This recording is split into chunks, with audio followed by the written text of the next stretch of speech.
Yes, madam. Screen is visible. Good morning, all of you. Today, once again, we have invited respected Dr. Mangala Hirvade, madam. Madam, I welcome you once again in this faculty induction program. And today, she is having two sessions. First, madam will talk in current session on research matrices. I request you, ma'am, to please start your session. Okay. Thank you, Preeti. A very good morning to all of you. Today, I'm going to take a session on research matrices. So, you must know what impact factor is, what is the citation, how the references are given, then what are the different style manuals for citing the references, then which are the genuine impact factors, which are the predatory journals, where to publish your paper. Okay, so all these things I'm going to uh, discuss today. So friends, let's start. See, this is the very first slide and which is very important for all of you. See, UGC has recommended some journals for the teachers to publish their papers. Okay, and they have listed under this consortium, that is UGC Consortium for Academic and Research Ethics, that is UGC CARE, right? So friends, whenever you think about publishing your papers, you should start with this UGC CARE. Okay, these are the journals which are reviewed by the experts and they have listed under UGC CARE. देखिए ये जो UGC care consortium है ये दो भागों में दो groups में बट गया है। यहाँ पे आप देखेंगे UGC care list group 1 and UGC care list group 2, right. ये जो ग्रुप 1 है उसमें आपको मिलेंगे the journals in your subject, okay, which are recommended by the experts nominated by UGC। हर एक विषय के एक्सपर्ट्स को यूजीसी ने नॉमिनेट किया है यहाँ पे, और वो हर एक जर्नल का स्क्रूटिनी करने के बाद में वो ये ग्रुप 1 में उसको देते हैं। And it is expected that teachers should publish the papers in in the journals which are listed in these two groups। अभी देखिए, there are worldwide recognized databases like Web of Science, Scopus, right? उसमें जो journals है वो जो journals को index करते हैं उसकी लिस्टिंग आपको ग्रुप 2 में मिलेगी। ठीक है, so UGC care is a standard platform. वो डिसाइड करता है कि which journals are qualitative journals and which are not. Okay, तो ये जो पर्टिकुलर यूजीसी केयर का पेज है वो पुणे यूनिवर्सिटी के इसमें है, वेबसाइट में। और आप यहाँ पे देख सकते हो कि there are different links given, और यहाँ पे लॉग आउट किया है क्योंकि मैंने इसमें लॉग इन किया है। देखिए, अगर आपको ये जर्नल्स की लिस्ट देखना है तो आपको यहाँ पे रजिस्टर होना पड़ेगा, which is free of cost. Okay, आप रजिस्टर हो जाएंगे, आपको यूजर नेम पासवर्ड मिल जाएगा, तो आपको लॉगिन होना है। और लॉगिन होने के बाद में आप यहाँ से सर्च कर सकते हो यूजीसी केयर लिस्ट का, राइट। या फिर आप डायरेक्टली यहाँ पे जाके लिस्टिंग देख सकते हो, यहाँ से भी आप वो लिस्ट को देख सकते हो। अभी यहाँ पे देखिए बहुत सारे लिंक्स दिए हुए हैं, और जैसे जैसे यूजीसी के नोटिफिकेशंस आते गए, देखिए यहाँ पे एक चीज ध्यान में रखिए कि 2019 तक यूजीसी केयर नहीं था, तब तक था यूजीसी अप्रूव्ड लिस्ट।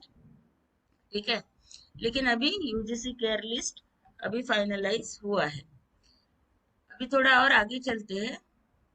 देखिए, जब मैं सर्च करती हूँ यहाँ पे तो मुझे यहाँ ब्राउज के लिए ऑप्शंस आ रहे हैं। साइंसेस के 329 जर्नल्स है, ग्रुप 1 की बात कर रही हूँ मैं अभी। This is the searching for group 1। अभी यहाँ पे सोशल साइंसेस के 265 है, आर्ट्स एंड ह्यूमैनिटीज के 311 है। अभी यहाँ से आप सर्च भी कर सकते हो अगर आपको वो कोई दूसरा सब्जेक्ट चाहिए अदर देन दिस डायरेक्टली, तो आप यहाँ पे सर्च कर सकते हो। जैसे मैंने सोशल साइंसेस को क्लिक किया तो 302 जर्नल्स है यूजीसी लिस्ट 1 में, और वो यहाँ पे आ गए हैं, राइट। उनके डिटेल्स व्यू करना है तो आप यहाँ से लिंक से जाके डिटेल देख सकते हो। उसके बाद में मैंने library and information science as a subject डाला, तो यहाँ पे आप देख सकते हो कि मुझे 19 जर्नल्स रिट्रीव हुए, and this are the 19 journals. अगर मुझे मेरा पेपर भेजना है तो मैं इन जर्नल्स को भेज सकती हूँ, और वो आपके एपीआई में भी काउंट होगा। ध्यान रखिए, एपीआई मतलब आपके प्रमोशंस के लिए जो पॉइंट्स लगते हैं उसके लिए। और as far as Nagpur university is concern, उन्होंने केवल पीयर रिव्यू नहीं, तो उसके साथ साथ यूजीसी केयर में आपका जर्नल होना चाहिए, ये नोटिफिकेशन निकाला है। देखिए ये the list continues of social sciences, this are 19 journals. अभी देखिए ये हो गया ग्रुप 1, ये है ग्रुप 2, जिसमें वेब ऑफ साइंस के arts and humanities citation index, science citation index expanded, and social science citation index, और स्कोपस, स्कोपस के जर्नल्स आपको यहाँ से मिल जाएंगे। देखिए आपका पेपर स्कोपस और वेब ऑफ साइंस के किसी जर्नल में आता है तो वो बहुत ही एकेडमिक माना जाता है, उसको पॉइंट्स भी ज्यादा होते हैं, क्योंकि ये जर्नल्स वर्ल्ड वाइड फेमस है, और उसमें पेपर आना इजी बात नहीं है। Okay, now I would like to talk about different matrices के रिसर्च मेजर कैसे किया जाता है, उसकी क्वालिटी कैसी मेजर की जाती है, right. See friends, as per William Thomson and Lord Kelvin, उन्होंने कहा है कि if you can measure that of which you speak and can express it by a number, you know something of your subject.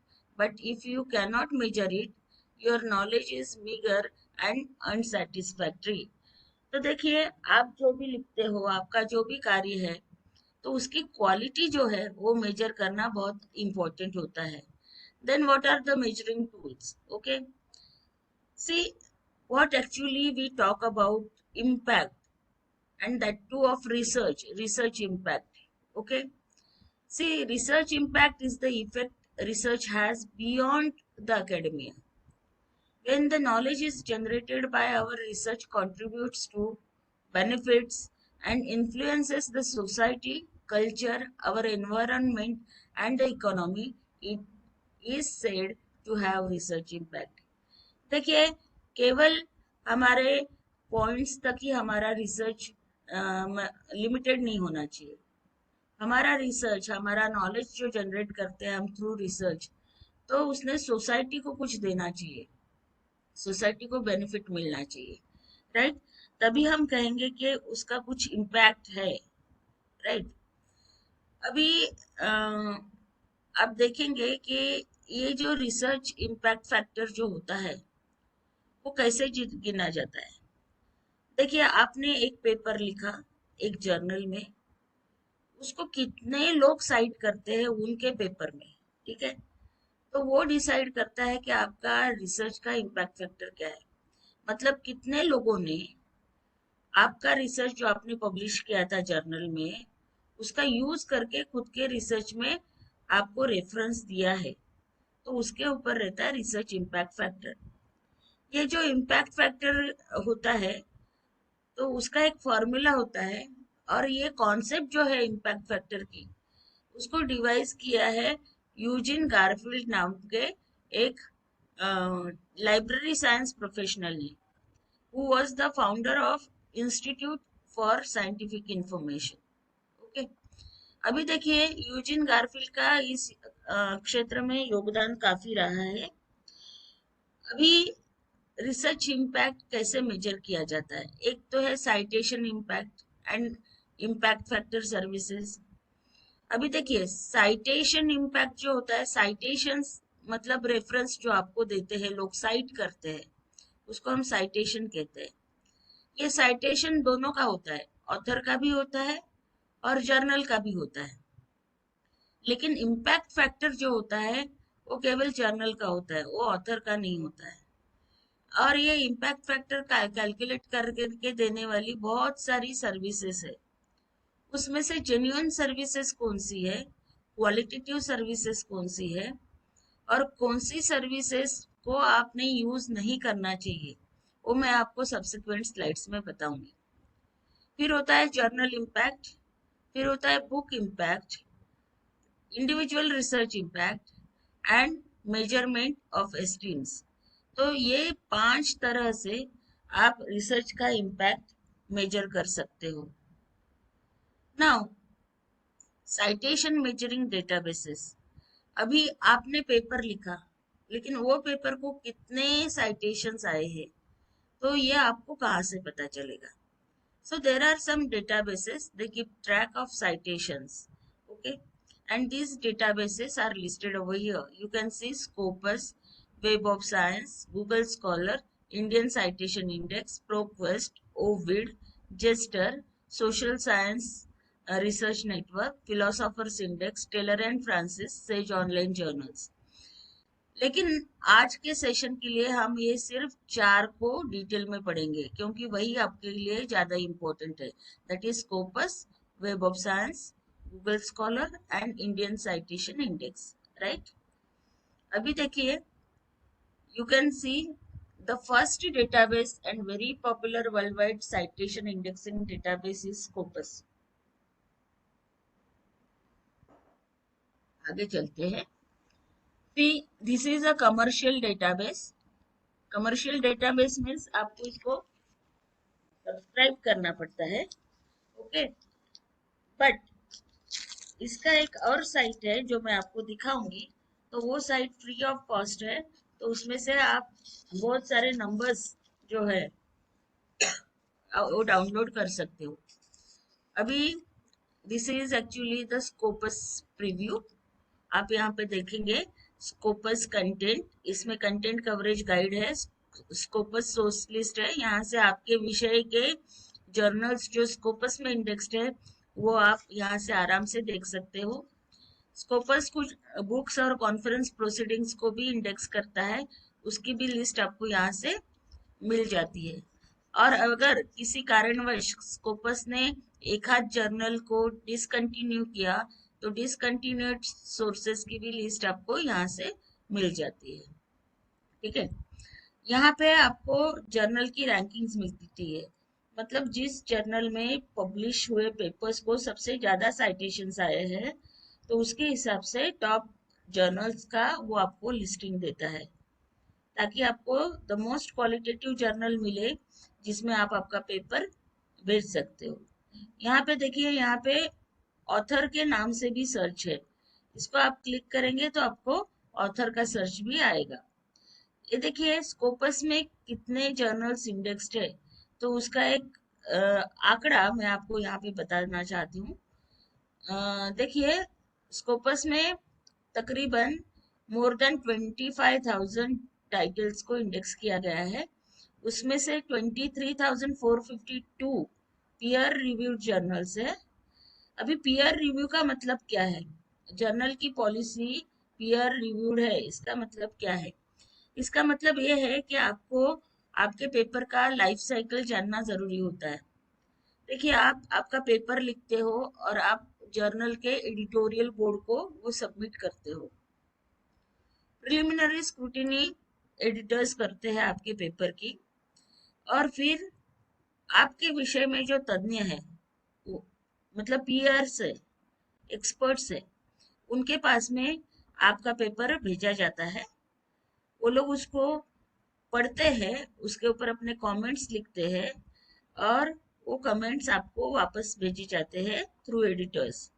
आपको उनके comments के हिसाब से उसमें मॉडिफिकेशंस करने होते हैं, और वो मॉडिफिकेशंस के बाद में वो पेपर आपका एक्सेप्ट होता है for publication in the journal.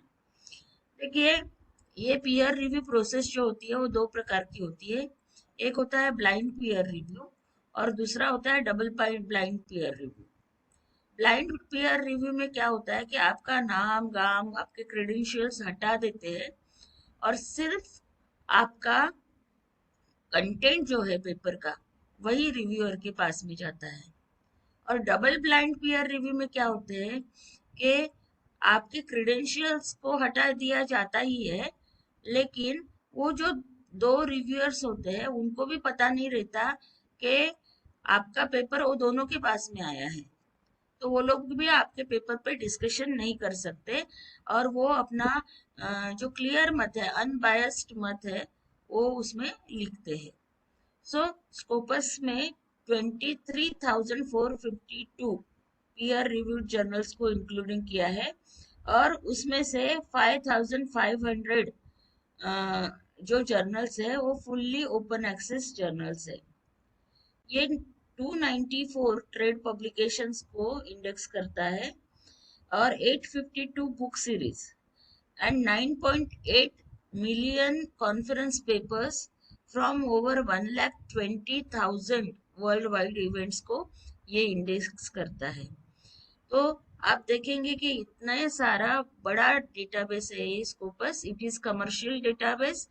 You need to subscribe the Scopus. Okay, अभी यहाँ पे आपको एक और चीज मिलेंगी, that is publishers indexed in Scopus. Okay, तो आप देखेंगे यहाँ पे एल्सवियर है, स्प्रिंजर है, विली है, टेलर फ्रांसिस है, सेज है, ओके, देन इमराल्ड है, देन इंटर साइंस पब्लिशर्स है, कैम्ब्रिज है, तो IEEE है। तो दुनिया के मशहूर जो फेमस जो रेप्यूटेड पब्लिशर्स के जर्नल्स को ये स्कोपस इंडेक्स कर रहा है। अभी जो ऑथर प्रोफाइल की लिंक मैंने बताई थी उसको मैंने क्लिक किया और मैंने मेरा खुद का ही नाम डाला, Hirwade Mangala, and I search for my papers which are published in the journals indexed in Scopus. तो इसमें आप देख सकते हो कि मेरे 9 पेपर्स जो है वो इसमें इंडेक्स्ड है, राइट। मतलब मेरे 9 जर्नल्स में स्कोपस के पेपर पब्लिश हुआ है। इसका एच इंडेक्स है 3, आप देख सकते हो। ये स्कोपस आपको ये पूरे रिसर्च मेट्राइसेस देता है, H index, I10 index and all. इस प्रकार से ईयर वाइज कैसे कैसे उसको यूज किया गया, वो डॉक्यूमेंट्स को कैसे कैसे साइटेशंस मिले वो आप देखेंगे। 9 डॉक्यूमेंट्स है, 20 टोटल साइटेशंस है और 3 एच इंडेक्स है। अभी एक चीज में ध्यान में रखना, स्कोपस का डेटाबेस है जो 25,000 जर्नल्स को इंडेक्स कर रहा है, 25,000 जर्नल्स को। तो मेरा पेपर स्कोपस के ए नाम के जर्नल में आया और आपका पेपर स्कोपस में इंडेक्स्ड बी नाम के जर्नल में आया। आपने आपके पेपर में मेरा रेफरेंस दिया, मेरे ये एक में जो पेपर आया था उसका आपने साइटेशन दिया, तो स्कोपस के अनुसार मेरा साइटेशन 1 हो जाता है, ठीक है। तो ऐसे स्कोपस में ही इंडेक्स जर्नल्स को वो स्टडी करता है, स्कोपस के बाहर के जर्नल्स को नहीं। मतलब वो 25,000 जर्नल्स में ही आपको कितने साइटेशंस आ रहे वो स्कोपस आपको दिखाता है। आगे चलते हैं। आप यहाँ पे देखेंगे कि ये पूरे जो मेरे पेपर्स है उसकी डिटेल्स यहाँ पे आ गई है ना।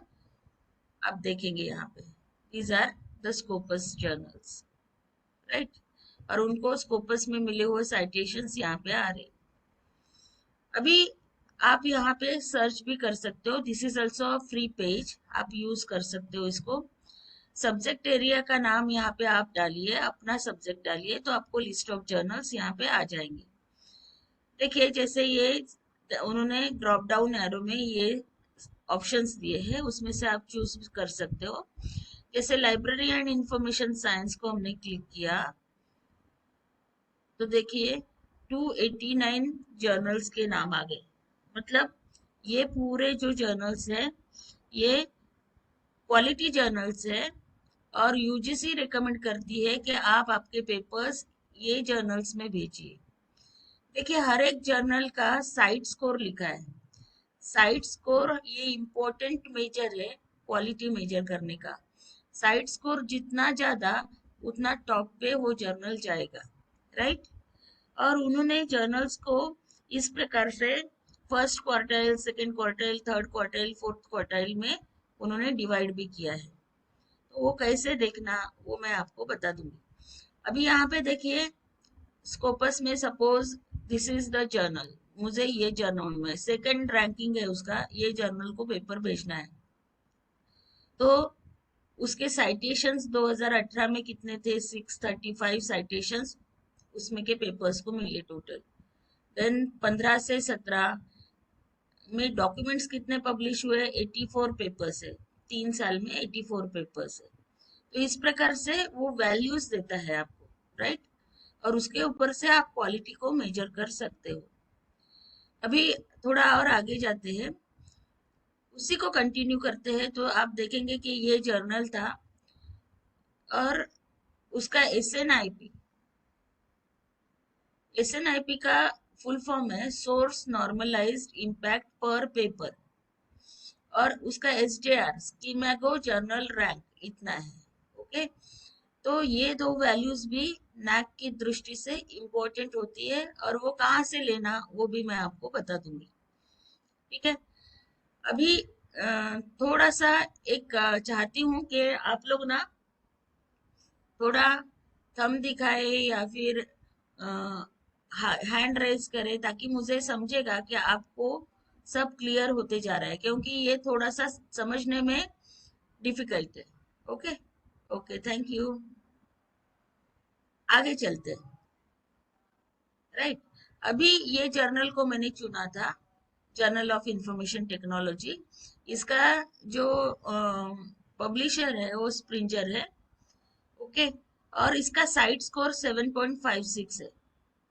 देखिए साइट स्कोर ये स्कोपस की टर्मिनोलॉजी है, और आईएसआई इम्पैक्ट फैक्टर ये वेब ऑफ साइंस की टर्मिनोलॉजी है। ये साइट स्कोर कैसे गिना जाता है? देखिए साइट स्कोर के लिए जिस साल का साइट स्कोर, जैसे मुझे ये 2018 का साइट स्कोर निकालना है, तो मैं पिछले 2015, 2016 और 2017 के टोटल नंबर ऑफ पेपर्स कितने पब्लिश हुए हैं वो ईयर के वॉल्यूम में, वो देखूंगी। तो 84 पेपर्स पब्लिश हुए हैं, और इन 84 पेपर्स को 2017 तक, आखिरी तक 635 साइटेशंस मिले हैं। So 635 citations divided by 84 documents, that is equal to 7.56. That means 2018 का जर्नल ऑफ इंफॉर्मेशन टेक्नोलॉजी का as per Scopus cite score है 7.56। ये समझ में आया सबको? स्कोपस का साइट स्कोर कैसे गिना जाता है? पिछले 3 साल का डेटा चाहिए, 2015, 16, 17, और उसमें डेटा क्या चाहिए? कितने पेपर्स पब्लिश हुए टोटल, और उन पेपर्स को कितने लोगों ने साइट किया। ठीक है, so this is actually the formula to calculate the cite score as per Scopus. अभी दूसरा डेटाबेस है वेब ऑफ साइंस। ये वेब ऑफ साइंस का पेज आप यहाँ से देख सकते हो, और ये भी सब्सक्रिप्शन बेस्ड डेटाबेस है। लेकिन यूजीसी हर यूनिवर्सिटी लाइब्रेरी को ये डेटाबेस देती है।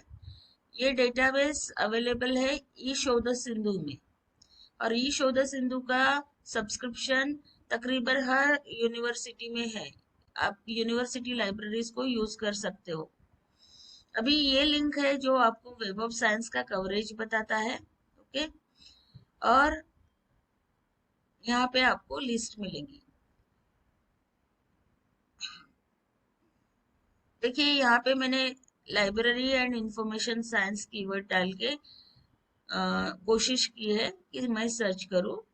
तो यहाँ पे देखिए मुझे 20,118 रिजल्ट्स आए हैं।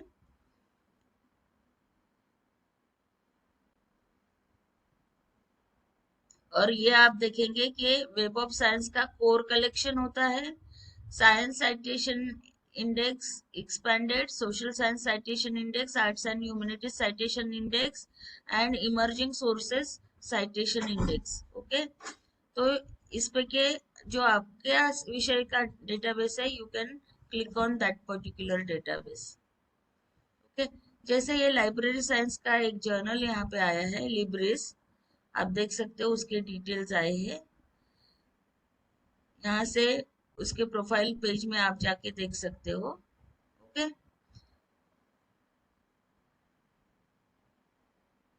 और यहाँ से फिल्टर्स दिए हुए हैं उन्होंने, and you can search now.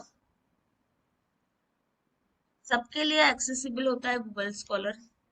और गूगल स्कॉलर, देखिए गूगल और गूगल स्कॉलर में अंतर है। गूगल में आप सर्च करेंगे एक कीवर्ड लेके तो आपको बहुत सारी चीजें आएंगी, लेकिन गूगल स्कॉलर में सिर्फ स्कॉलरली पेपर्स ही डाउनलोड होंगे, स्कॉलरली डॉक्यूमेंट्स ही डाउनलोड होंगे। और एक चीज मतलब है गूगल स्कॉलर में, ये पेज में आपको बहुत सारी सुविधाएं दी जाती है जो कभी हम यूज नहीं करते, राइट। जैसे ये माय प्रोफाइल है, ये यहाँ पे 3 लाइंस दी हुई है, उसमें भी कुछ चीजें है। माय लाइब्रेरी है, तो ये चीजें हम एक्चुअली यूज ही नहीं करते, राइट। और गूगल स्कॉलर में अगर आप सर्च करेंगे तो आपको एक पिक्यूलियर चीज मिलेगी, साइटेड बाय, साइटेड बाय, है ना। तो मेरा जो ये पेपर है उसको 27 साइटेशंस मिले हैं। ओके, अभी आपको यहाँ पे जो आर्टिकल्स रिसीव हो रहे हैं, तो सिंस 2020, तो ऐसे टाइम के फिल्टर्स भी आप डाल सकते हो। यहाँ पे देखिए क्रिएट अलर्ट की लिंक है, इंक्लूड पेटेंट्स, इंक्लूड साइटेशंस, तो ये सब चीजों को आप देख सकते हो। ये जो गूगल स्कॉलर है वो आपको माय साइटेशन सर्विस प्रोवाइड करता है। तो माय साइटेशन सर्विस में गूगल में आपके जितने भी पेपर्स है उसको कितने लोगों ने गूगल में साइट किया है, तो आप देखेंगे कि ये 152 साइटेशंस मिले हैं मुझे। मेरे 20 पेपर्स गूगल माय साइटेशन में है, और मेरा एच इंडेक्स है 7, मेरा आई10 इंडेक्स है 6। आई10 इंडेक्स का मतलब क्या होता है? आई10 इंडेक्स मतलब मेरे कितने पेपर्स 10 से ज्यादा बार साइट हुए हैं, तो वो मेरा बनता है। तो मेरे टोटल 6 पेपर्स जो है आप स्क्रीन पे देख सकते हो, वो 10 से ज्यादा बार साइट हुए हैं। दैट इज माय आई10 इंडेक्स इज 6। एच इंडेक्स को मैं आपको समझाऊंगी, अलग से समझाऊंगी, राइट। अभी देखिए एच इंडेक्स मेरा 7 है, क्यों? क्योंकि सपोज मेरे 2 तो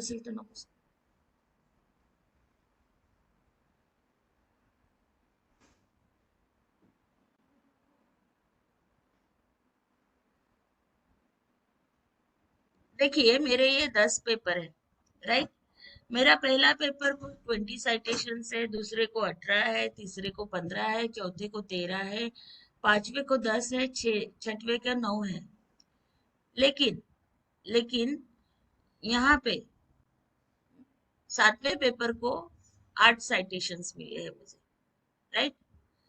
अभी मेरा एच इंडेक्स 7 क्यों है?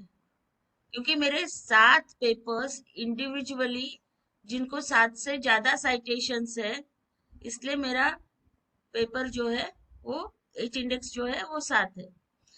जब मेरे ये पेपर को, 8वें पेपर को 8 से ज्यादा साइटेशंस आएंगे, 8 से ज्यादा साइटेशंस आएंगे, तब मेरा एच इंडेक्स बढ़ेगा और वो 8 हो जाएगा, राइट। ये समझा सबको या फिर से बताओ? मैम थोड़ा हेलो, रिपीट कीजिए, समझ गया मैं। हाँ, रिपीट कर, ओके।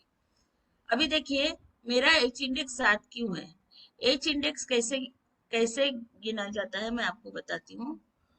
जैसे मेरे 10 पेपर है, 10 में से 5 पेपर जो है वो इंडिविजुअली 5 या 5 से ज्यादा बार साइट हुए। यहाँ पे देखिए मेरे 7 पेपर्स जो है वो इंडिविजुअली 7 से ज्यादा, 7 से ज्यादा, 7 से ज्यादा, 7 से ज्यादा, यहाँ पे भी 7 से ज्यादा, यहाँ पे भी 7 से ज्यादा हुआ है। लेकिन ये 8वें पेपर को 2 ही साइटेशंस मिले हैं। या 8वें पेपर को जब यहाँ पे 8 आ जाएगा या 9 आ जाएगा, तब मेरा एच इंडेक्स बढ़ के 8 हो जाएगा। अभी समझा? किसी को कोई डाउट है यहाँ पे?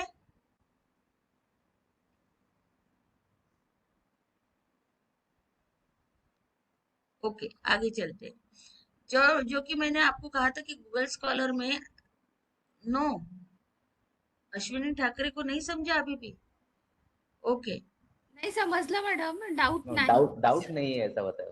डाऊट नाहीये. काय काय म्हणाले? समजलं आहे, डाऊट नाही कुठलाही. असं म्हण. डाउट नहीं, okay okay okay, thank you. आगे चलते हैं। जैसे मैंने आपको एक चीज बताई कि गूगल स्कॉलर की बहुत सारी सुविधाएं हम यूज नहीं करते।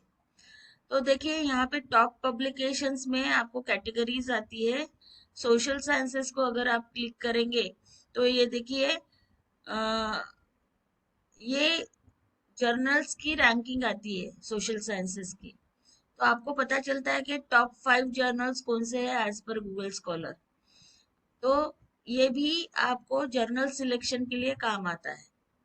ओके, अभी यहाँ पे उन्होंने सोशल साइंसेस में सब कैटेगरीज दिए हैं। सपोज ये लाइब्रेरी एंड इंफॉर्मेशन साइंस है, इसको मैंने क्लिक किया तो ये देखिए लाइब्रेरी एंड इंफॉर्मेशन साइंस पे as per Google scholar journal of the association for information science and technology जो है वो टॉप पे चल रहा है। साइंटोमेट्रिक्स, जर्नल ऑफ इंफॉर्मेट्रिक्स, ये सब टॉप के जर्नल्स है। So I can select the top most journals for sending my papers. अभी हमने क्या क्या देखा? वेब ऑफ साइंस देखा, स्कोपस देखा, गूगल स्कॉलर देखा।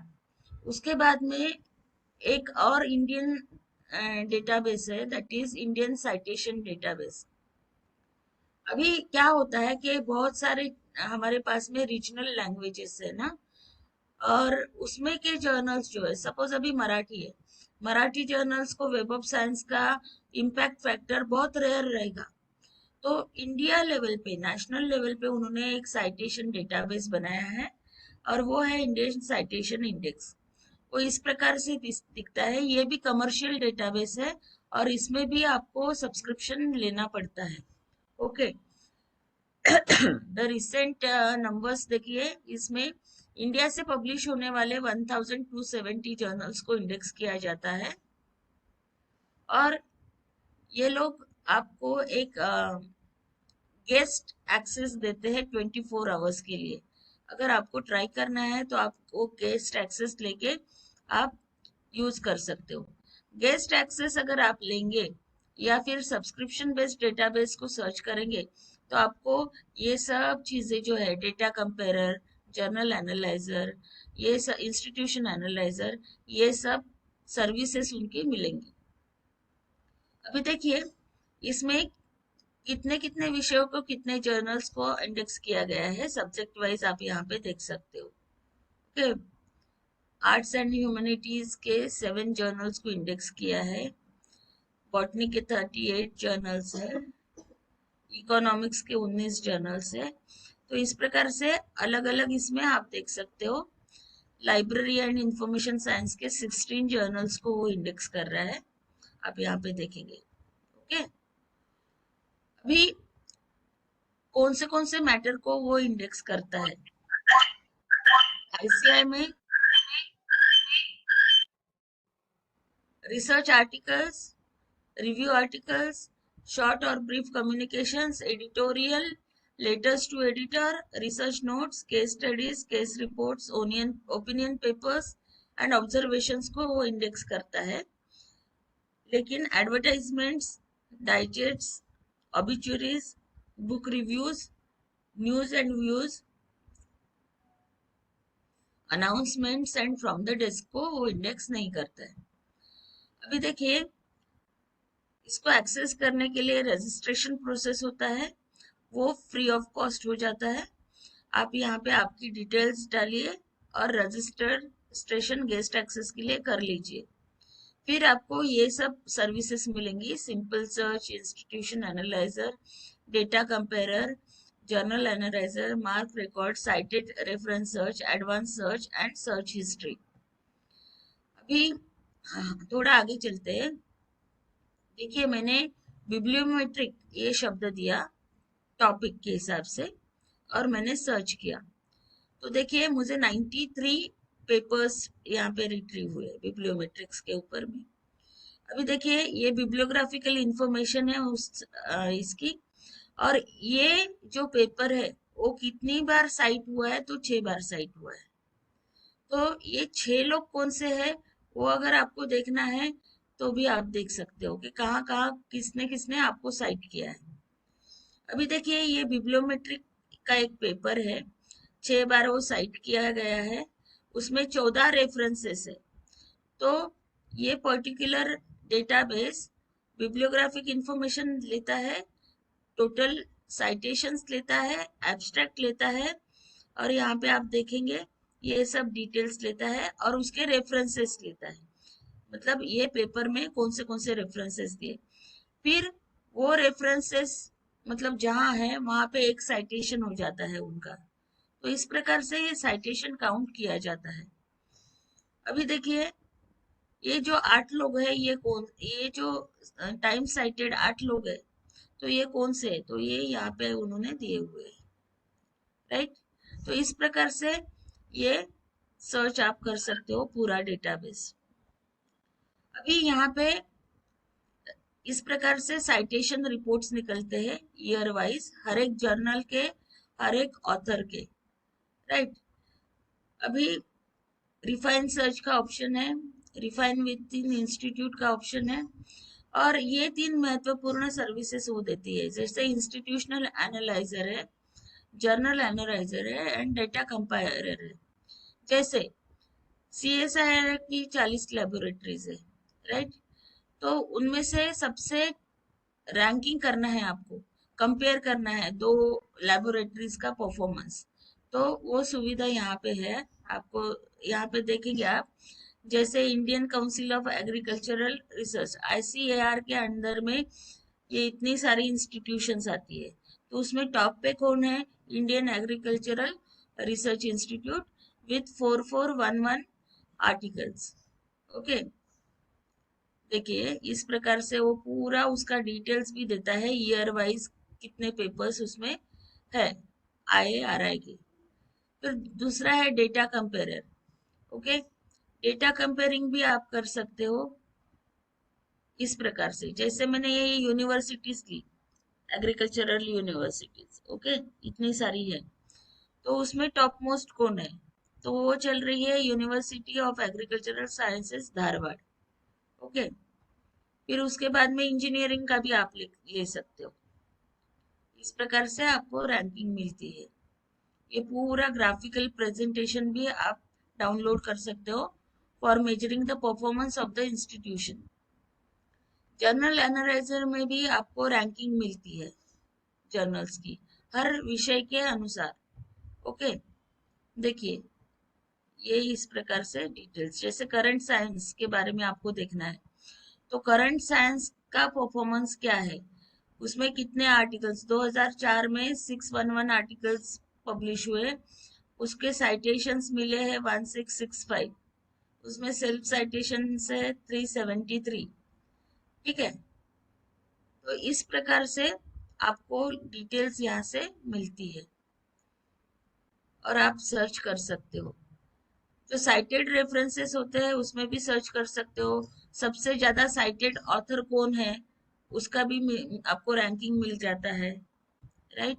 तो इस प्रकार से this is Indian citation database. Then ProQuest भी है, इसके बारे में हम ज्यादा डिटेल्स में नहीं जाएंगे। ओविड है, उसके बाद में यू कैन सी जेस्टर है, SSRN है, और फिलोसोफर्स इंडेक्स है, सेज भी है, टेलर एंड फ्रांसिस भी है। अभी देखिए इम्पैक्ट फैक्टर सर्विसेज कौन सी है, तो इम्पैक्ट फैक्टर जैसे अपन ने वो देखा साइट स्कोर स्कोपस का कैसे कैलकुलेट करते हैं, वैसे इम्पैक्ट फैक्टर भी कैलकुलेट करना है 2009 का आपको। तो पिछले 2 साल के आपको डेटा लगेंगे, 2007 एंड 2008 का। सपोज सेल नाम का जर्नल है और आपको 2009 का उसका इम्पैक्ट फैक्टर कैलकुलेट करना है, तो आपको सबसे पहले लगेगा उसके पीछे के 2 साल, 2007 और 2008, ये 2 साल में कितने पेपर्स पब्लिश हुए और उनको कितने साइटेशंस मिले। ओके, तो देखिए सेल में 2009 का कैलकुलेट करने के लिए आप यहाँ पे देखेंगे टोटल आइटम्स 2008 और 2007 में 9533 plus 12554 that equals to 22,087. Okay, और पेपर्स कितने पब्लिश हुए, दीज आर द साइटेशंस, और पेपर्स पब्लिश हुए 343 and 366 709. This divided by this, that comes to 31.152, and this is the impact factor of Cell Journal for 2009. Okay, now very first thing, आपको Scopus journal है तो mention site score, वो भी same है concept, सिर्फ वो site score के नाम से जाना जाता है. और वेब ऑफ साइंस का जो होता है इम्पैक्ट फैक्टर, वो ISI इम्पैक्ट फैक्टर के नाम से जाना जाता है, राइट. अभी यहाँ पे आप देखेंगे कि there are several other impact factor services also, like IIFS international impact factor services, then international services for impact factor and indexing, then universal impact factor, then impact factor services for international journals, index Copernicus, then National Academy of Agricultural Sciences NAS. NAS rating जो है वो agricultural journals के लिए काम आती है. Then global impact factor, cosmos impact factor. लेकिन मैं आपको यहाँ पे बता दूं कि अभी पहले प्रमोशन के लिए कोई भी इम्पैक्ट फैक्टर चलता था 2017 तक, लेकिन उसके बाद में आपको अभी स्कोपस और वेब ऑफ साइंस का ही इम्पैक्ट फैक्टर रहा तो ही मार्क्स मिलेंगे, अदरवाइज इन सबके मार्क्स नहीं मिलेंगे. ये चीज को आप ध्यान में रखिए. देखिए, ये सर्विसेज के ऑफिशियल होम पेजेस है, इंटरनेशनल इम्पैक्ट फैक्टर सर्विसेज, ये ICIFI का है, यूनिवर्सल इम्पैक्ट फैक्टर है. देखिए फर्क क्वालिटी ऑफ जर्नल्स में आता है. वेब ऑफ साइंस और स्कोपस जो जर्नल्स को इंडेक्स कर रहे हैं उसकी क्वालिटी टॉप मोस्ट है, और बाकी के जो सर्विसेज है वो लोकल जर्नल्स को भी इंडेक्स करते हैं, जिनकी लो क्वालिटी है उनको भी इंडेक्स करते हैं, इसीलिए इनके इम्पैक्ट फैक्टर ज्यादा हाई होते हैं. देखिए वेब ऑफ साइंस का 0.1 इम्पैक्ट फैक्टर को भी बहुत ज्यादा इम्पोर्टेंस है रादर देन आपके बाकी के लोकल इम्पैक्ट फैक्टर सर्विसेज के 5 और 6 इम्पैक्ट फैक्टर है, उसको कोई ये नहीं है. तो ये क्वालिटी पैरामीटर्स है, तो आपको उसको एक तरफ ध्यान देना है. ये इंडेक्स कोपरनिकस है, ये इम्पैक्ट फैक्टर ये शब्द यूज ही नहीं करती, वो खुद की वैल्यू देती है, IC वैल्यू. देखिए इसमें ये जर्नल्स है, आप देखेंगे 245 साइटेशंस है, IC वैल्यू 2019 की 154 है. तो इनका मेजरमेंट कुछ अलग है. Okay, they are using their own method.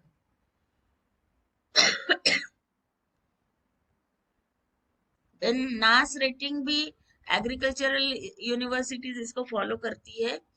Actually NAAS rating it is based on Thomson and Reuters. मतलब वेब ऑफ साइंस जो था वो पहले मैनुअल में मिलता था, ये सब साइंस साइटेशन इंडेक्स वगैरह, बाद में वो ऑनलाइन हो गया और उसको थॉमसन एंड रूटर ने क्या किया, टेक ओवर किया. ठीक है, तो ये नास का रेटिंग जो है वो एग्रीकल्चरल साइंटिस्ट के प्रमोशंस के लिए यूज होता है, और इसमें स्कोर ये करने के लिए it is based on ISI impact factor, इसलिए ये भी क्वालिटी माना जाता है. ओके, उसका फॉर्मूला है और उसके हिसाब से वो मार्क्स गिनते हैं. देन ग्लोबल इम्पैक्ट फैक्टर है, आप यहाँ पे देखेंगे this is global impact factor. उसमें इंडेक्स्ड एक जर्नल और 2015 का 0.765. तो आप जब भी आपके पेपर के सामने जर्नल के नाम लिखेंगे कि ये जर्नल में मेरा पेपर आया और उसका इम्पैक्ट फैक्टर लिखेंगे, तो केवल आंकड़ा सफिशिएंट नहीं होता है, इट इज इनकम्प्लीट इंफॉर्मेशन. आपको लिखना है कि ये इम्पैक्ट फैक्टर GIF का है, ये इम्पैक्ट फैक्टर कॉस्मोस का है. अगर वेब ऑफ साइंस का है तो आप वहां पे लिखेंगे ISI Thompson and router impact factor is this. तो वो जब तक आप लिखेंगे नहीं, वो इंफॉर्मेशन आपकी CV में कंप्लीट नहीं रहती है. This is Cosmos. ओके, इसमें इतने सारे जर्नल्स इंडेक्स्ड है और कॉस्मोस इम्पैक्ट फैक्टर ये है, आप देखेंगे यहाँ पे। ओके, देखिए there is one more that is general impact factor, there is one more that is scientific journal impact factor. अभी देखिए सभी सर्विसेज क्वालिटेटिव नहीं है, कुछ बोगस इम्पैक्ट फैक्टर कंपनीज भी है। अभी एक स्कॉलरली ओपन एक्सेस ब्लॉग था, उसमें ये इम्पैक्ट फैक्टर के ऊपर में डिस्कशन चला काफी दिन। तो उन्होंने क्या कहा, the proliferation of predatory open access publishers has created several new and expanding markets. One of this is the market for journal rankings. देखिए कुछ ऐसे ओपन एक्सेस जर्नल्स है जिसमें क्वालिटी नहीं है, प्रीडेटरी है, तो उन्होंने ये पब्लिकेशन को एक बिजनेस बना दिया है, मार्केट बना दिया है। और उन्होंने स्टडी करके यहाँ पे कुछ बोगस इम्पैक्ट फैक्टर सर्विसेज की लिस्टिंग दी है। आप यहाँ पे देख सकते हो, एक इंस्टीट्यूट है global institute for scientific information, journal impact factor JIF वो देती है। तो आप यहाँ पे ग्लोबल को छोड़ दीजिए, इंस्टीट्यूट फॉर साइंटिफिक इंफॉर्मेशन ये पुरानी इंस्टीट्यूट है जिसके ऊपर से हमारा वेब ऑफ साइंस का ISI इम्पैक्ट फैक्टर जो है वो देते हैं थॉमसन रूटर। अभी पहले वो पब्लिश करने की जिम्मेदारी इंस्टीट्यूट फॉर साइंटिफिक इंफॉर्मेशन को थी। तो देखिए उन्होंने कहा, this bogus organization is an obvious appropriation of the former Institute of Scientific Information ISI, which no longer exists. Its journal impact factor was taken over by Thomson and Reuters. I think this operation is based in India, but they provide no location information on their website and their domain name information is blocked. Okay, so इस प्रकार से जो bogus services है उससे भी आपको खुद को बचा के रखना है, अदरवाइज आपका वैल्यूएबल रिसर्च जो है वो वेस्ट जाएगा। अभी जर्नल इवैल्यूएशन टूल्स, तो इसमें देखिए कुछ टूल्स देते हैं, तो हम आज की सेशन के लिए स्कोपस और वेब ऑफ साइंस के जो अलग अलग टूल्स है वो देखेंगे। ओके, जर्नल का इवैल्यूएशन करने के लिए एक है journal citation report. Journal citation report जो है वो वेब ऑफ साइंस का होता है। वेब ऑफ साइंस सर्विस है जो है वो हर साल उस साल का जर्नल साइटेशन रिपोर्ट पब्लिश करती है। दूसरा स्कोपस डेटाबेस जो है वो हर साल Scopus journal analyser report publish करता है। स्कोपस डेटाबेस के दो और टूल्स है, एक है SCImago journal and country rank और दूसरा है SNIP that is source normalised impact per paper. अभी देखिए थॉमसन एंड रूटर का जर्नल साइटेशन रिपोर्ट कैसे होता है, ये 2019 ऑफ कोर्स ये रिपोर्ट भी सब्सक्रिप्शन बेस्ड पे ही मिलता है आपको। वाला कॉल लिखा था ना आपने? ये देखिए 2019 का JCR है ये, आप यहाँ पे देखेंगे रैंकिंग दिया है उन्होंने यहाँ पे जर्नल्स का। देखिए इस प्रकार से दिया है उन्होंने, जर्नल का नाम, टोटल साइट्स कितने मिले, जर्नल का इम्पैक्ट फैक्टर क्या है। देखिए 223.679 ये टॉप मोस्ट जर्नल है वेब ऑफ साइंस का, उसमें के आर्टिकल्स को 32,410 ये मिले हैं। अभी ये स्कोपस का जर्नल एनालाइजर भी होता है, आप यहाँ पे देखेंगे ये स्कोपस पेज है और वो भी आपको रैंकिंग करके देता है। अभी SJR करके एक अलग वेबसाइट है, आप देखेंगे skymagojournal.com, राइट, उसका ये अलग पेज है, ये पूरा फ्री है आपको, यहाँ से आप कुछ भी डाउनलोड कर सकते हो और उसमें स्कोपस के हिसाब से जर्नल रैंकिंग्स और कंट्री रैंकिंग्स यहाँ पे दिए हैं उन्होंने। ठीक है, जैसे अभी इसमें हम सर्च करते हैं तो स्कोपस के हिसाब से ये जर्नल रैंकिंग है। ओके, ये टॉप मोस्ट जर्नल है CA, तो इसका एच इंडेक्स है 144। टोटल डॉक्यूमेंट्स 2018 में 45 थे, 3 साल में 127 थे, 2018 में इतने रेफरेंसेस थे, और टोटल साइट्स जो है 20,000 है, इससे भी ज्यादा है। ओके, यहाँ पे आप देखेंगे ये कंट्री का फ्लैग है, कौन सी कंट्री से ये पब्लिश होता है।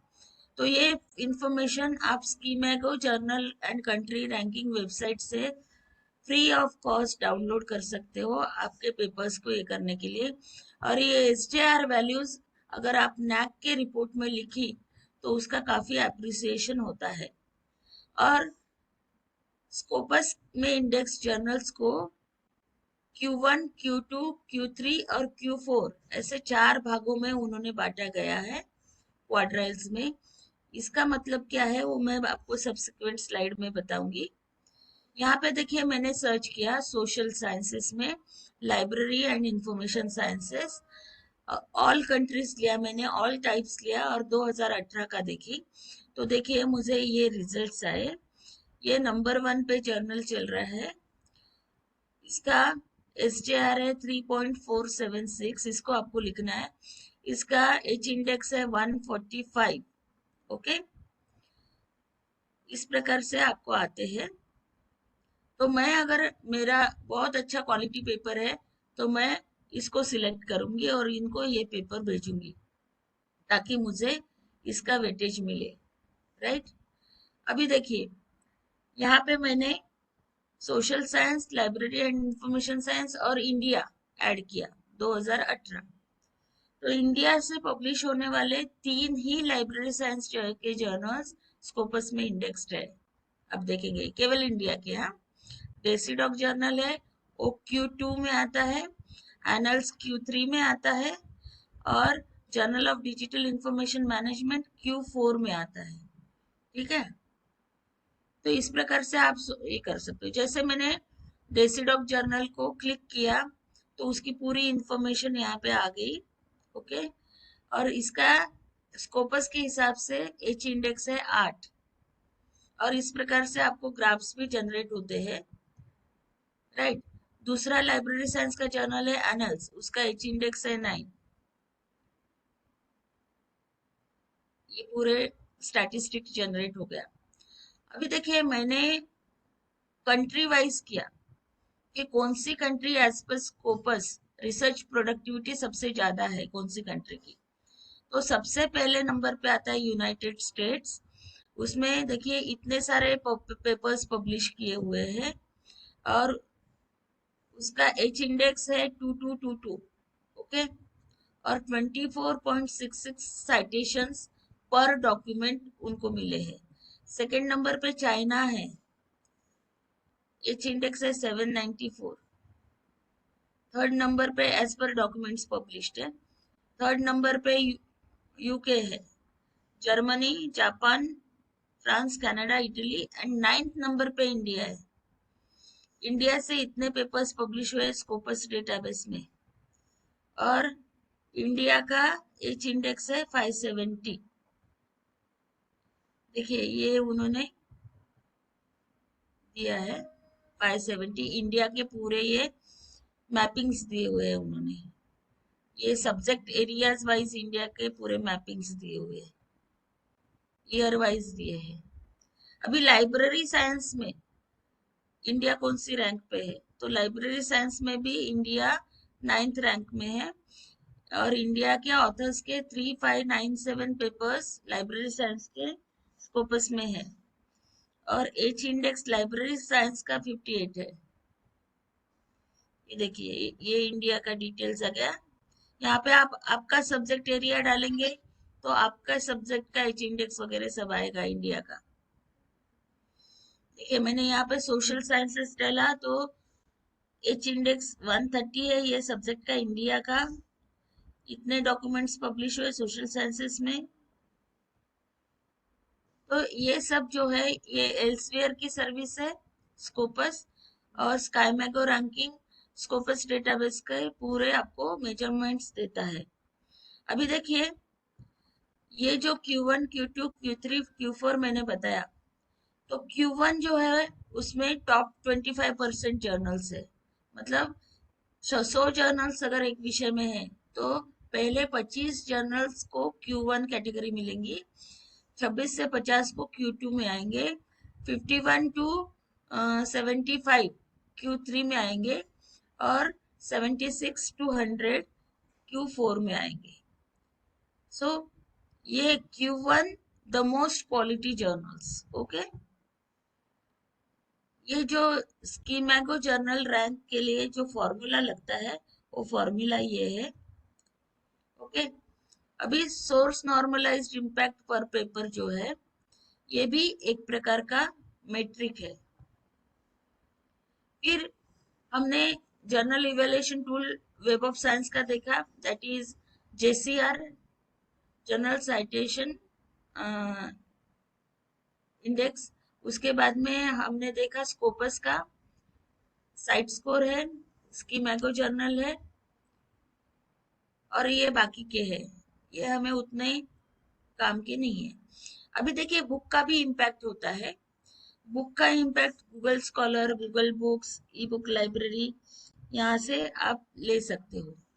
बुक रिव्यूज के भी डेटाबेसेस है, आप देखेंगे जैसे फैक्टिवा है, गूगल बुक्स है, जेस्टर है, project Muse, ProQuest, web of science, Scopus, ये बुक रिव्यूज के डेटाबेसेस है. और इंडिविजुअल आपको खुद का अगर कुछ असेसमेंट करना है तो गूगल स्कॉलर है, पब्लिश और पेरिश ये ओपन सोर्स सॉफ्टवेयर है, देन स्कॉलरोमीटर है, वेब ऑफ साइंस में आपको ऑथर्स का रैंकिंग मिलता है, स्कोपस में मिलता है, एच इंडेक्स प्रेडिक्शन है, and the next level is altmetrics. ये अल्टमेट्रिक्स क्या होता है मैं आपको बताऊंगी. एच इंडेक्स के बारे में मैंने आपको समझा के बताई हूँ और वो आपको पता भी चला है, राइट, आप समझ भी सकते हो उसको. अभी हम एक देखेंगे अल्टरनेटिव इंडेक्सेस क्या है, अल्टरनेटिव इंडाइसेस. अभी देखिए एच इंडेक्स जो है उसमें एक फॉल्ट है, और वो फॉल्ट क्या है कि आपके नंबर ऑफ पेपर्स बढ़ने चाहिए, आपके नंबर ऑफ पेपर्स 10 ही रहे और 10 पूरे के पूरे 10 पेपर्स को 100 से ज्यादा साइटेशंस आए हैं, फिर भी आपका एच इंडेक्स बढ़ेगा ही नहीं, वो 10 ही रहेगा जब तक आपके नंबर ऑफ पेपर्स नहीं बढ़ते. ओके, तो उसकी वजह से नया मैट्रिक्स, एक अल्टरनेट मैट्रिक्स आया है, एम इंडेक्स. ओके, इसमें रिसर्चर का जो करियर रहता है उसकी लेंथ को लेते हुए ये एम इंडेक्स जो है HM इंडेक्स करके गिना जाता है. Then individual H index HI index के नाम से जाना जाता है. Then universal H index, then G index, ये भी एच इंडेक्स की जगह वो इंडेक्स गिना जाता है. देखिए गूगल स्कॉलर फ्री सर्विस है, पब्लिश और पेरिश जो है इट इज फ्री सॉफ्टवेयर है, स्कॉलरोमीटर ये फ्री ब्राउजर है, लेकिन वेब ऑफ साइंस और स्कोपस जो है ये सब्सक्रिप्शन बेस्ड डेटाबेसेस है. एच इंडेक्स प्रेडिक्शन ये फ्री ऑनलाइन टूल है, it is developed by Konrad Kording and colleagues, और अल्टमेट्रिक्स है. ओके, उसके बाद में आपको ऑनलाइन अगर आप बहुत अच्छे रिसर्चर हो तो आपने खुद के प्रोफाइल्स बना के रखना चाहिए अलग अलग प्लेटफॉर्म्स में.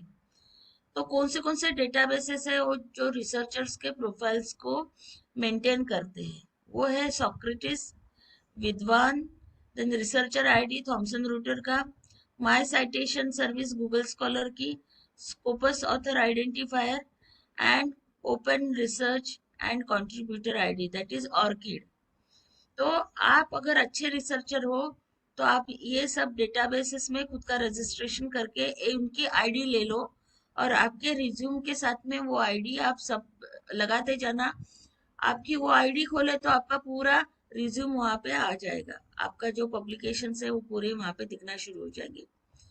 ये इनफ्लिपनेट जो हाँ यूजीसी बॉडी है, मैडम, हाँ ये वाला जो प्रोफाइल में है उसका सब्सक्रिप्शन पेड है कि फ्री है रहेगा मैडम? फ्री है, टोटली फ्री, अच्छा, anybody thank you. Can register. and get the ID. ठीक। अभी देखिए विद्वान डेटाबेस है. Being a teacher, you can register yourself in Vidwan database. Okay. इसमें देखिए 54,000 से भी ज्यादा एक्सपर्ट्स ने खुद को रजिस्टर किया है. आप यहाँ पे देखेंगे एक्सपर्ट्स डेटाबेस है. ये विषयवार आप देख सकते हो, सब्जेक्ट वाइज. ये देखिए डॉक्टर जगदीश अरोरा, ये इन्फ्लिपनेट के डायरेक्टर थे, तो उनका खुद का प्रोफाइल यहाँ पे है और आईडी नंबर 1 है उनका. उन्होंने सबसे पहले जब ये विद्वान डेटाबेस शुरू किया तब वो डायरेक्टर थे. उन्होंने उनका प्रोफाइल इसमें अपलोड किया है पहले नंबर पे. ठीक है. यहाँ से आप सर्च कर सकते हो कौन सी यूनिवर्सिटी के कौन कौन है. जैसे ये SGB अमरावती यूनिवर्सिटी के लाइब्रेरियन है, यूनिवर्सिटी लाइब्रेरियन. तो उनका प्रोफाइल, उनका एक्सपर्ट आईडी है 44079. आपके रिज्यूमे में आपने विद्वान एक्सपर्ट आईडी 44079 लिखा, तो आपके बारे में प्रोफाइल देखना है तो आप वहां से देख सकते हो. इनका व्यू प्रोफाइल के तो उनका पूरा डिटेल्स मुझे मिल जाएगा. ये मेरी कलीग है, उसका है लिख कर. Then Scopus author identifier. ठीक है. ये स्कोपस का आईडी आपको मिलता है ऑथर का. ठीक है. उसके बाद में researcher ID web of science. Web of science का भी जो है वो आप रिसर्चर आईडी ले सकते हो. फॉर रिसर्चर्स जाने के बाद में वो आपको यहाँ पे बताते हैं कैसे कैसे आपको आईडी के लिए रजिस्टर करना है. ओके. तो ये पबलॉन पे आप कर सकते हो. ठीक है. लेकिन देखिए I want to register, join Publons now, तो पबलॉन्स को आपको ज्वाइन करना पड़ेगा और वो जो जो फॉर्म देते हैं वो आपको भरना पड़ेगा. जैसे इसमें मैंने मेरा खुद का आईडी निकाली हूँ. मेरा पबलॉन का आईडी है, that means web of science का D3932. 2015 में मैंने ये निकाली थी. ओके. आप यहाँ पे देखेंगे distinguish yourself in 3 easy steps. ये ऑर्किड है. Just a second. ये ऑर्किड आईडी है. Register, use, share. यहाँ से आप आपका ऑर्किड आईडी शेयर भी कर सकते हो अलग अलग प्लेटफॉर्म्स में. जैसे ये मैंने मेरी डिटेल्स डाल दिए, ये फॉर्म भर दिया मैंने. ठीक है.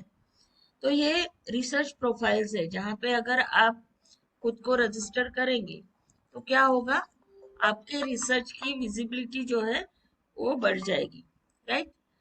अभी देखिए हम वेब 2.0 हो गया, वेब 3.0 में अभी हम आ गए. तो अभी ये जो मेट्राइसिस है उसका स्वरूप बदल गया. तो एक नया मैट्रिक्स आया है जो जिसे हम कहते हैं अल्ट मैट्रिक्स. अल्ट मैट्रिक्स का मतलब क्या है ना. ये जो अल्ट मैट्रिक्स, ये जो शब्द है उसको कॉइन किया Jason Priyam, doctoral student in information science at University of North Carolina in 2010. Okay. So altmetrics is the creation and study of new metrics based on the social web for analyzing and informing scholarship. देखिए social media platforms आजकल बहुत powerful हो गए हैं, तो उनसे related एक नया मैट्रिक्स आया है जिसे हम अल्ट मैट्रिक्स कहते हैं. Okay. So it is web-based metrics for the impact of publications and other scholarly material by using data from social media platforms. Okay. ये आर्टिकल लेवल मेट्रिक तक आपको लेके जाता है. ये अल्टमेट्रिक्स collects the data from Twitter, Facebook, Google+, policy documents, mainstream media, blogs, Mendeley, SiteUlike, PubPeer, Publons, Reddit, Wikipedia, then question and answer sites, reviews, then YouTube. तो ये सब जो सोशल मीडिया प्लेटफॉर्म्स है वहां से डेटा कलेक्ट करता है अल्टीमेट्रिक्स. अल्टीमेट्रिक्स कैसे क्या क्वेश्चंस का आंसर देता है. How many times was it downloaded. अगर आपका पेपर सोशल मीडिया में है तो कितनी बार डाउनलोड हुआ. Who is reading my work. ये मेंडले बुक मार्किंग साइट से आपको पता चलता है. Was it covered by any news agencies? Are other researchers commenting on it? How many times it was shared? Facebook, Twitter पे. Then which countries are looking at my research? तो ये भी एक प्रकार का मैट्रिक्स बनते जा रहा है. ये मैट्रिक्स जानने के लिए कुछ टूल्स है, जैसे altmetrics.com, ourresearch.org, Plumx Matrix, ReaderMeter, PLOS Article, then Publish or Perish, then Science Card, Paper Critic and Crowdometer. Right, देखिए ये अल्टमेट्रिक्स की साइट है for publishers, for institutions, for researchers. Then for researchers को हम click करेंगे तो ये सब आता है. ओके, ये सब सोशल मीडिया प्लेटफॉर्म्स है जिसके बारे में मैंने आपको ऑलरेडी बताया, जैसे लिंक्डइन भी है, देन मल्टीमीडिया है, देन आप यहाँ पे देखेंगे गवर्नमेंट डाटा वेयर हाउसेस होते हैं. Okay, just a second.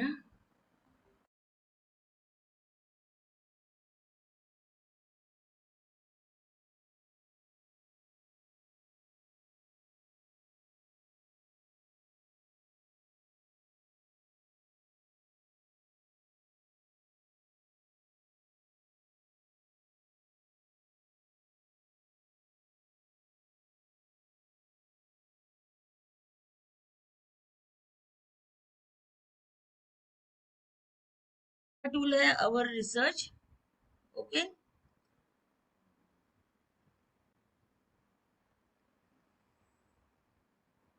Then PlumX metrics. अभी प्लमएक्स मैट्रिक्स जो है वो क्या क्या एनालाइज करती है, 5 कैटेगरीज में एनालाइज करती है. जैसे citations. Okay, this is a category that contains both traditional citation indexes such as corpus as well as citations that help to indicate societal impact such as clinical or policy citations. Examples: citation indexes, patent citations, clinical citations and policy citations. Then its usage. इसमें क्या आता है, number of clicks.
Ma'am आवाज नहीं आ रही. आवाज आ रही है.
No audio available.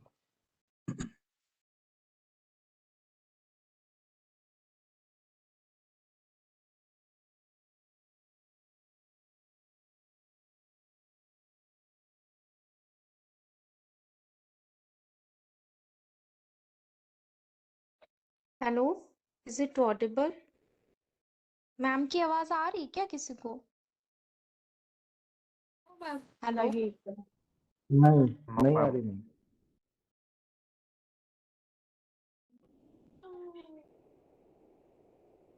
नहीं आ रही है।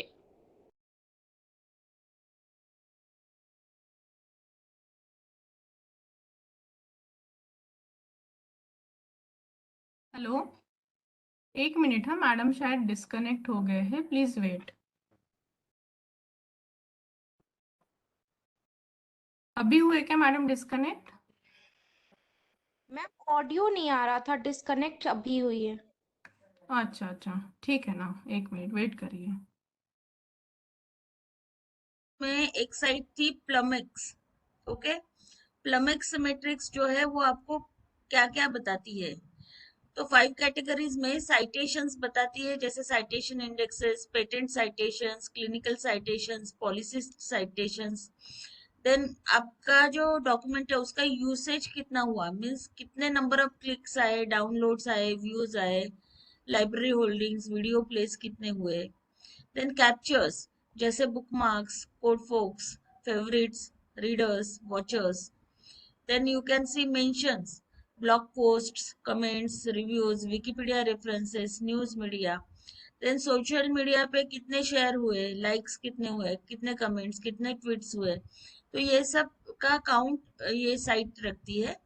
देन रीडर मीटर है, ये भी आपका अल्ट मैट्रिक्स को मेजर करता है।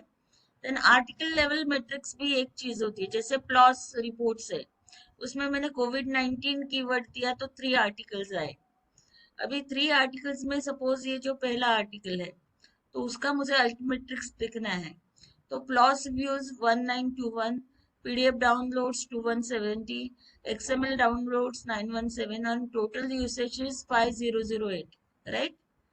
ये पब्लिश और पेरिश जो है it is open source software. Then science card है, it is also one of the tool. Then paper critic है, it is also one of the tool to measure. Crowdometer है। Okay, so these are all altmetrics. ये जो है नया matric है और वो अभी डेवलप हो रहा है because because of the use of social media platforms, right? So friends, I conclude over here the research matrices. The topic was too technical for you, लेकिन मैंने सिंपल भाषा में आपको बताने की कोशिश की। So thank you very much. If you have any query, you can ask.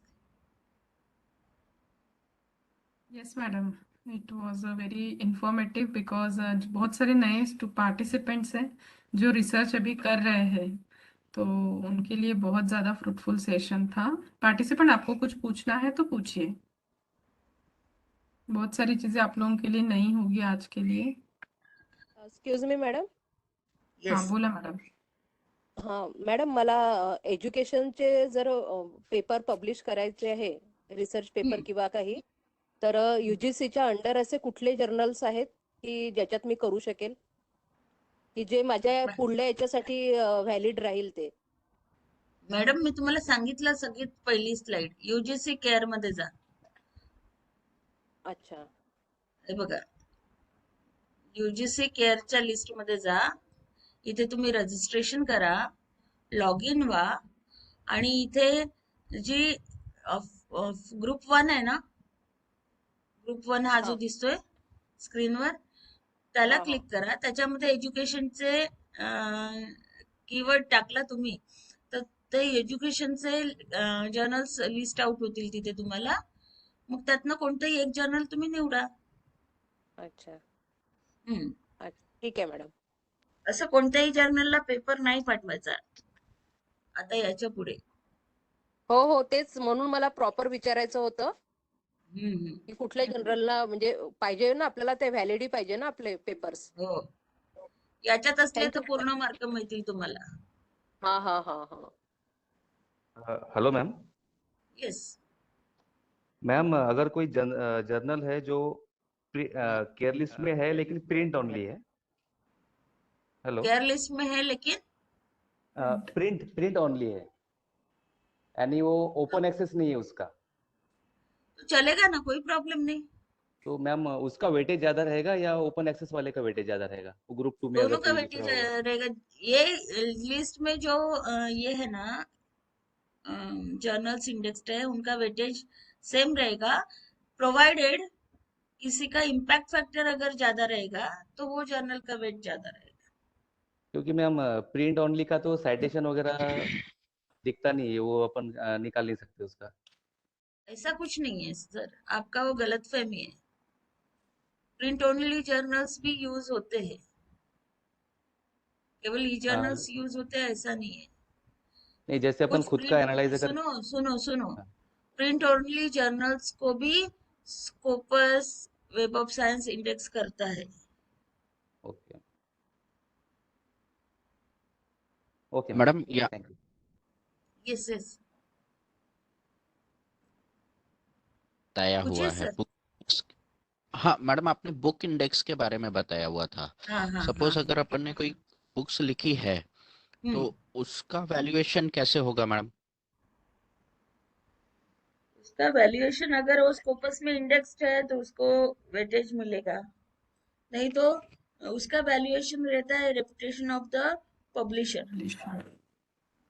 देखिए जो बड़े अच्छा। बड़े पब्लिशर्स है, हम्म। जैसे एल्सवियर है या स्प्रिंजर हम्म। है, तो वो हम्म। बुक का भी पीयर रिव्यू करते हैं। ऐसा नहीं है कि आपने लिखा और छाप दिया। अच्छा। तो और मैडम दूसरा ऐसा है कि अगर इसमें एक और चीज आपने बताया था, अल्टर अल्ट मैट्रिक्स का।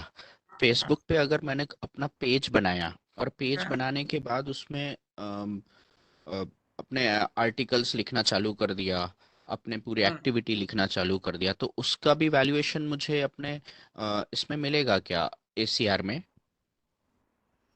देखिए वो पॉइंट अभी तक अपने इसमें नहीं आया है, हो अच्छा। सकता है अगले अमेंडमेंट में आ जाए। और जो मैडम। नंबर मतलब जो पॉइंट्स उन्होंने अभी गाइडलाइंस में दिए हैं कि ये है तो इतने पॉइंट्स, ये है तो इतने पॉइंट्स, उसमें अभी अल्टमेट्रिक्स आने का है। और मैडम सपोज अगर अपन ने हिंदी में पेपर लिखा, हिंदी लैंग्वेज में, बिजनेस हम्म, इकोनॉमिक्स का पेपर लिखा लेकिन हिंदी लैंग्वेज में लिखा, और हम्म। मैंने किसी स्कोपस के जर्नल में उसको भेज दिया, तो क्या वो मेरा वैल्यूएशन करेंगे? क्या मुझे उसको ट्रांसलेट करके इंग्लिश में देना पड़ेगा? फिर से बोलिए, आपने हिंदी में देखिए। पेपर लिखा और स्कोपस के हाँ, जर्नल में भेजा। हाँ। भेज दिया। लाइक हम्म, स्प्रिंजर या एल्सवायर में मैंने उसको भेज दिया, और हम्म। उनका वैल्यूएशन का जो हाँ। देखिए देखिए, मैं आपको एक बात बताती हूँ कि अगर आप वेब ऑफ साइंस को सर्च करेंगे ना, तो हाँ जी। मराठी विषय के भी जर्नल्स है उनके पास में। अच्छा अच्छा। हाँ। कुछ रीजनल लैंग्वेज की जर्नल्स भी जो है हर कंट्री के, तो वो भी मतलब मल्टीपल भाषाओं में जर्नल्स को इंडेक्स करता है। ऐसा नहीं है कि स्कोपस केवल इंग्लिश भाषा के, हाँ नंबर कम हो सकता है हम्म। लेकिन है। नहीं, जैसे मैडम स्प्रिंजर के भी कुछ एडिशन होंगे ना मैडम, उसमें स्प्रिंजर या एल्सवायर के, है ना, जो होंगे ना। अ, यानी या तो फिर मुझे उसका ट्रांसलेट करके भेजना पड़ेगा, यानी दो कॉपी भेजना पड़ेगा क्या? एक नहीं अभी हिंदी वो में जो तो, मेरा। अभी देखिए हर जर्नल जो होता है ना उसकी एडिटोरियल पॉलिसीज होती है, तो आपको इंडिविजुअल जर्नल की एडिटोरियल पॉलिसी फॉलो करनी पड़ेगी सर वहाँ पे। अच्छा अच्छा। तो थैंक आपको यू मैम। डीप सर्च करना पड़ेगा उसमें, अगर आप सही में चाहते हैं तो। Thank you ma'am. Thank workout करने की जरूरत है उसके ऊपर। मॅडम तुम्ही आता वेब ऑफ सायन्स, स्कोपस आणि गुगल स्कॉलर हे जे सांगितले जर्नल्स, तर त्याच्यामध्ये आपण प्रत्येक लँग्वेज मध्ये पब्लिश करू शकतो का? म्हणजे मराठी, हिंदी मध्ये पण होतात का? होतात ना. संख्या कमी आहे पण होतात. हम्म. ओके. आणि थोडं एनलिस्ट बद्दल सांगाल मॅडम. एनलिस्ट हा एक कॉलेज लेवल कन्सॉर्शिया आहे. तर कॉलेजेसला जी गरज आहे ई बुक्सची, ई जर्नल्सची, तर ते एनलिस्टच्या स्वरूपामध्ये ते अॅन्युअल सबस्क्रिप्शन देतं UGC. त्याच्यामधनं कसं होतं की रिमोट ऍक्सेस असतो. कॉलेजमध्ये येऊनच तुम्हाला ते ऍक्सेस करायचं असं नाही, तुम्हाला स्वतःचा स्वतंत्र पासवर्ड मिळतो आणि तुम्ही तुमच्या घरी बसूनही ते जर्नल्स आणि ते ई बुक्स आणि ते सोर्सेस ऍक्सेस करू शकता.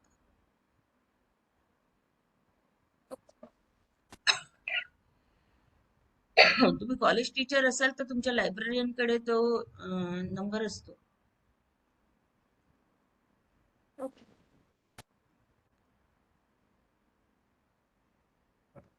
Okay madam. मॅडम इथे आपण ब्रेक घ्यायचा का 5-10 मिनिटाचा? हा, ठीक आहे. मीटिंग 12:10 चालूच ला. राहू देते मॅडम. 12:10 ला आपण रिझ्यूम करू. मीटिंग सुरूच ठेवते मॅम. ठीक. ठीक है, ओके. पार्टिसिपेंट्स आप मीटिंग लीव मत करिए, स्टे कनेक्टेड. 10 मिनट में हम नेक्स्ट सेशन शुरू करते हैं. Thank you.